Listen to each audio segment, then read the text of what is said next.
সূরাতুল বাকারার 142 থেকে 145 নম্বর আয়াত আল কারীমাতে আল্লাহ তাআলা কিবলা পরিবর্তনের ঘটনা বলেছেন। আল্লাহ তাআলা বলেছেন, সায়াকুলুস সুফাহু মিনান নাস মা ওয়াল্লাহুম আন কিবলাতিহিমুল্লাতী কানু আলাইহা। অচিরেই বলবে নির্বুদরা মূর্খরা, কে তাদেরকে ফিরালো প্রথম কিবলা থেকে। আল্লাহ বলছেন, নবী হে ঘোষণা করে দাও, লিল্লাহিল মাশরিক ওয়াল মাগরিব, পূর্ব পশ্চিম সব আল্লাহর, ইয়াহদি মাইয়াশাউ ইলা সিরাতিম মুস্তাকিম, যাকে ইচ্ছা আল্লাহই সরল সঠিক পথ হেদায়েত দেন। আল্লাহ তাআলা বলেছেন, কাদ নারা তাকাল্লুবা ওয়াজহিকা ফিস সামা, নবী হে আমি লক্ষ্য করেছি, কারণ রাসূল সাল্লাল্লাহু আলাইহি ওয়াসাল্লাম কাবার ভালোবাসা তার মনে জেগে উঠল।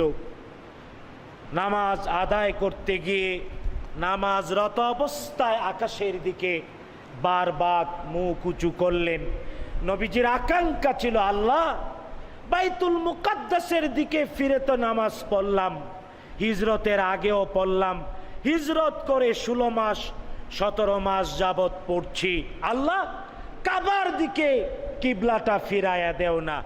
মনের আকাঙ্ক্ষা নিয়ে রাসূলুল্লাহ সাল্লাল্লাহু আলাইহি ওয়াসাল্লাম আকাশের দিকে তাকিয়েছেন, সাথে সাথে আয়াত নাজিল করেছেন কে? জোরে বলেন না কে? আল্লাহ বলেন, নবী হে আমি দেখেছি আকাশের দিকে আপনি মুখ উঁচু করেছেন, সুতরাং নামাজের মধ্যেই আপনার চেহারা মসজিদুল আকসা থেকে বাইতুল্লাহর দিকে মসজিদুল হারামের দিকে ফিরিয়ে নেন।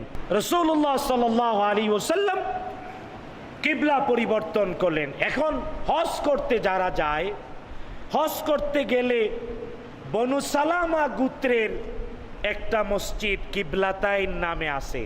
এটা বনু সালামা গোত্রের মসজিদ, দেখছেন না? একটা মসজিদ, যে মসজিদে 2টা কিবলা। কয়টা কিবলা? 2। বনু সালামা গোত্রের, ওই গোত্রের মানুষরা নামাজরত ছিল।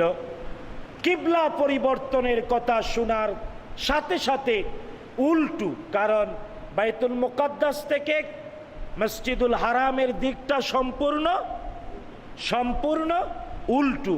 নামাজের মধ্যে তারা কিবলা পাল্টালেন। ওই স্মৃতিটা এখনো তথা কিয়ামত পর্যন্ত থাকবে। মসজিদ কিবলাতাইন, 2 কিবলার মসজিদ, এটা বনু সালামা গোত্রের মসজিদ।